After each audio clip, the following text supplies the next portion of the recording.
10:35 y establecemos contacto con don Nicolás Grau, integrante del equipo político-económico del presidente electo don Gabriel Boric. Nicolás, tantos programas de radio sin verte, ¿cómo estás? Hola Rafa, sí, pues mucho tiempo. Muy bien. Todo bien. Te toca ahora hacerte cargo de los desafíos económicos que va a tener el gobierno, al menos de determinarlos en primera instancia. ¿Cuáles dirías tú que son los principales objetivos en ese ámbito del presidente electo, don Gabriel Boric? Bueno, la verdad es que son muchos los desafíos. Por un lado, la economía chilena está a pesar de que ha tenido un crecimiento muy alto este año, sin embargo, es bastante claro por todas las proyecciones que el próximo año, o el año que ya está más bien comenzando, va a ser un año complejo. Yo diría que el primer desafío, a mi juicio, es terminar de recuperar el empleo.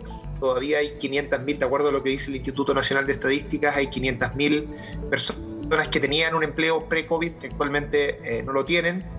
Y esa es una pérdida principalmente en el empleo femenino.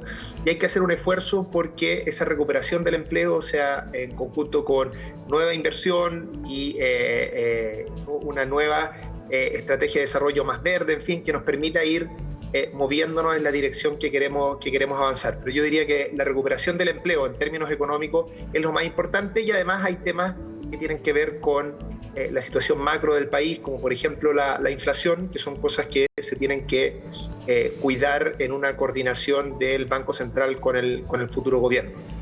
Pero entonces esto en términos económicos es una combinación entre recuperar cosas, como por ejemplo el empleo, y también ir moviéndonos en una dirección de una economía que se haga cargo del gran problema que enfrentamos asociado a la crisis climática. Entonces una mezcla de recuperación con ir moviéndose poco a poco en otra dirección. Pero a ver, partamos por el empleo femenino. ¿Cómo lo van a hacer? ¿Con subsidio al empleo femenino? Hay distintas cosas que uno puede hacer al respecto. Efectivamente, por un lado hay un conjunto de subsidios que se están pensando. Algunos de ellos son subsidios que ya existen, pero tienen una escala muy pequeña, y otros se están discutiendo el diseño de nuevos subsidios. Y también es importante lograr mover la inversión, ¿no es cierto? Y eso requiere tanto una acción pública como una acción privada. Y en último caso, yo diría también que es muy importante pensar los sectores que uno ayuda con más fuerza a desarrollarse. Por ejemplo, para dar un ejemplo bien simple, el sector turismo es un sector muy importante para la economía chilena, y es un sector donde la participación de mujeres es muy alta. Entonces uno también puede hacer un esfuerzo específico por sectores de la economía en los que la participación laboral femenina suele ser relevante. Y lo último, dije lo último antes, pero esto es realmente lo último, que es muy importante, es que el problema de no participación en el mercado laboral, en específico de las mujeres, es una combinación de lo que en economía llamaríamos oferta y demanda. Por un lado está la demanda de empleo, que se mejora con subsidios, con inversión, en fin, y por otro lado está la oferta. Y allí es donde es muy importante preocuparse de las labores de cuidado desde una perspectiva más compartida, ¿no es cierto? No solo las mujeres, como lamentablemente sucede en nuestra sociedad, en que suelen hacerse cargo de forma desproporcionada de estas labores, sino también compartirlo al interior del hogar, y también que el Estado tenga un rol relevante de apoyo a las labores de cuidado. Entonces, si esa red de apoyo funciona, si este Sistema Nacional de Cuidado que está en nuestro programa se empieza a hacer carne de forma concreta, eso también va a ayudar a que el empleo femenino se recupere. Ahora, de lo que me conversas sobre subsidio y sobre creación de, por ejemplo, esta Red Nacional de Empleo, aumenta el gasto público, que de hecho tiene un déficit de 4% del PIB. Sí, efectivamente las proyecciones que tiene DIPRES, y también esto está en el Consejo Fiscal Autónomo para este año, es un déficit estructural de 4 puntos del PIB. Ese es nuestro punto de partida. Nosotros durante la campaña hemos dicho que vamos a respetar aquello.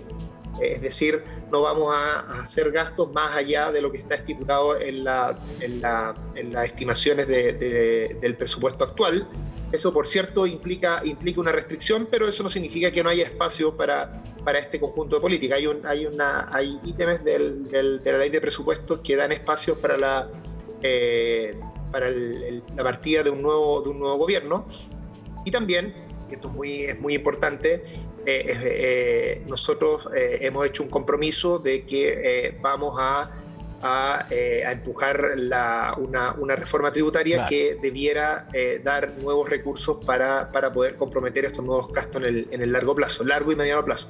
Pero tu pregunta sigue siendo pertinente respecto al corto plazo, y ahí mi respuesta sería que hay cierto espacio para aquello que está estipulado en la ley de presupuesto, y también siempre hay espacio para ciertas reasignaciones, en fin. Pero ese espacio, es muy importante que quienes están viendo esto lo sepan, por supuesto que no es infinito, y esa es la razón por la que si uno lo que quiere es expandir los derechos sociales, es decir, mejorar las pensiones, hacer los gastos y las inversiones que se tienen que hacer en salud, abordar los déficits de vivienda, abordar los desafíos de educación, y además invertir mucho más en ciencia y tecnología, que es uno de los compromisos importantes que hizo en la candidatura del presidente electo Gabriel Boric. Todo eso requiere nuevos recursos en el mediano y largo plazo, y para tener esos recursos se necesita crecer, por un lado, pero también se necesita hacer una mayor recaudación fiscal. Ahora bien, esta reforma tributaria, ¿para cuánto tiempo, en qué periodo? Porque podemos dividirlo en la presidencia en 4 años, además en semestre. ¿En qué periodo estiman ustedes que podrían hacerlo? Y además las exenciones tributarias, que fue un tema que puso el candidato presidencial Ignacio Briones y que después fue retomado por todos los candidatos, creo yo, estas exenciones o el término de exenciones tributarias que favorecen generalmente a las grandes empresas. Sí, mira, no hay una fecha exacta para esto. Además es una cosa que va a depender de quienes asuman, de quienes sean definidos las autoridades por parte del presidente electo. Pero lo que sí es claro es que la reforma tributaria es una de las primeros temas que tenemos que ver, y por lo tanto seguro va a estar en el primer año. La razón de ello es muy simple, porque uno no puede comprometer justamente esta expansión de derechos sociales si no tiene una clara fuente de financiamiento para ello, y esa es la razón por la que la reforma tributaria deberá ser una de las prioridades en el primer año. Respecto a la segunda parte de exenciones, efectivamente, uno de los componentes de la reforma tributaria que nosotros estamos planteando, que en régimen proponemos que recaude al final del gobierno como meta 5 puntos del PIB, y un punto de esos 5 puntos vienen por el lado de exenciones. Y una muy buena noticia que estaba explícita en tu pregunta es que parece haber bastante acuerdo respecto a la eliminación de esas exenciones, primero porque es un acto de justicia, porque muchas veces tiene que ver con discriminación, y también porque, como bien tú señalas, el grueso de estas exenciones benefician a las personas de más alto ingreso, cuestión que no parece razonable. Entonces, hay otras partes de la reforma tributaria que tal vez van a tener más debate, pero como ha señalado el presidente electo, yo creo que hay todas las condiciones para generar amplio acuerdo en torno a estas reformas, porque por lo demás, lo único que se está proponiendo acá es que Chile se mueva en la misma dirección, tratando de acercarse al promedio de los países OCDE, que tienen 2 diferencias importantes con Chile. Por un lado, que recauda mucho más, y por otro lado, que las personas de altos ingresos pagan una mayor proporción de su ingreso en impuestos. Entonces, esta reforma lo que hace es moverse, tratando de moverse en la dirección de disminuir esta diferencia en estos 2 ámbitos con los países más desarrollados. Ya a partir de las asignaciones de esos recursos, ajustar un poco la distribución de ingresos post-impuestos, que es uno de los temas que ha sido como un fantasma de Chile, que recauda impuestos similares a otros países, pero que después de las asignaciones presupuestarias, después de las asignaciones sociales, digámoslo así, tiene un índice Gini igual pésimo comparado con otros países. Sí, a ver, efectivamente, para efectos de los impuestos tienen distintos fines. Uh-huh. Un fin, que es el que estábamos comentando antes, es juntar los recursos que uno necesita para hacer los gastos que quiere hacer. Si uno quiere hacer más gasto en innovación, en ciencia y tecnología, eso requiere recursos. Si uno quiere subir las pensiones de las personas, eso requiere recursos. Ese es un primer rol de los Quiero volver después sobre el tema de las pensiones. Ya, y a ese respecto Chile está al debe, porque Chile recauda más o menos 22 puntos del PIB y los países OCDE en promedio es en torno a, o sea, sobre 30 puntos. Depende cómo uno lo calcule, pero estamos a más de 10 puntos del promedio de la OCDE, o 10 puntos un poquito más. Yeah. Entonces esa es una primera dimensión. Y la segunda dimensión es que los impuestos también pueden ayudar. Y por cierto, de la forma en que se gasten esos nuevos recursos, ayuda a reducir la desigualdad, ¿cierto? Si uno invierte más en educación, invierte más en salud, eso ayuda a reducir la desigualdad hoy y también ayuda a reducir la desigualdad a futuro, porque da una mayor igualdad de oportunidades a las niñas y niños del país. Pero también los impuestos pueden ayudar a reducir la desigualdad hoy. Si uno hace reformas tributarias en que la mayor parte de esos nuevos ingresos vienen de las personas de más alto ingreso, eso va a ayudar también a reducir la desigualdad hoy. Y los países desarrollados mezclan estas dos cosas, y en estas dos dimensiones yo creo que Chile tiene mucho espacio para mejorar. Se debate hoy una ley sobre pensión garantizada universal. La propuesta del candidato Gabriel Boric era incluso mayor que la que se debate hoy día. ¿Cómo va a evolucionar esto?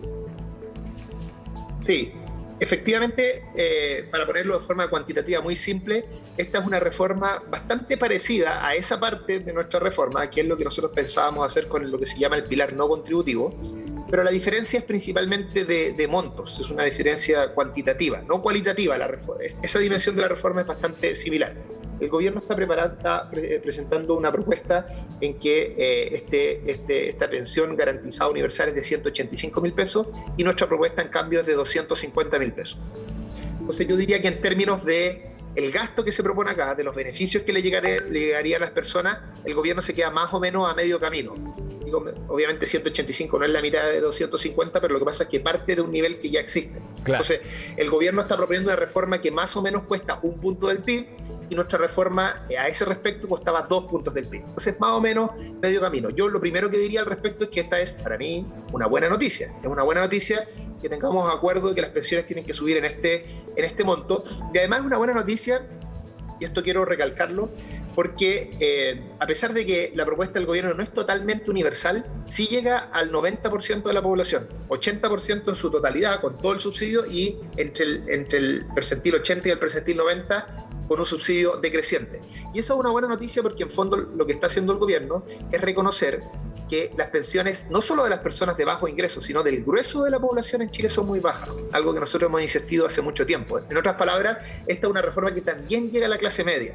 Si hay una persona que tiene una pensión actualmente de 500.000 pesos, esa persona, si se implementara esta reforma, podría llegar a tener una pensión de 685.000 pesos. Entonces es una buena noticia. Creo que hay que resaltar las buenas noticias, que tengamos un acuerdo al respecto. No tenemos un acuerdo respecto al monto, nuestra propuesta es más ambiciosa, pero bueno, por lo menos hay que rescatar de que estamos a medio camino en eso. La parte más problemática de esta reforma es que no existe un financiamiento para ella. La reforma cuesta 1 punto del PIB, un poquito menos, 0.95 puntos del PIB, eso en torno a 3.000 millones de dólares, pero solo tiene financiado 1.000 millones de dólares. Algo así como 0.35 puntos del PIB.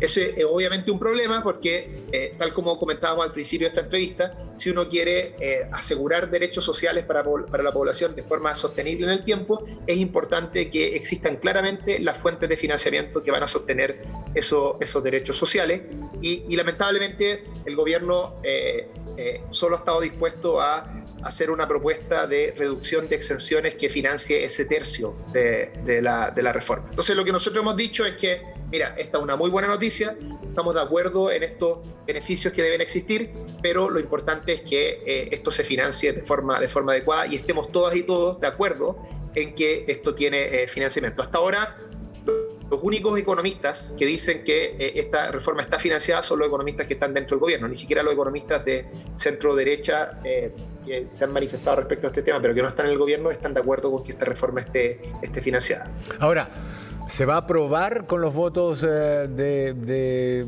Revolución Democrática, del Frente Amplio, de Apruebo Dignidad en total? Y la segunda pregunta, ¿va a subirse el monto una vez, se va a proponer una ley para subir el monto una vez que ustedes sean gobierno?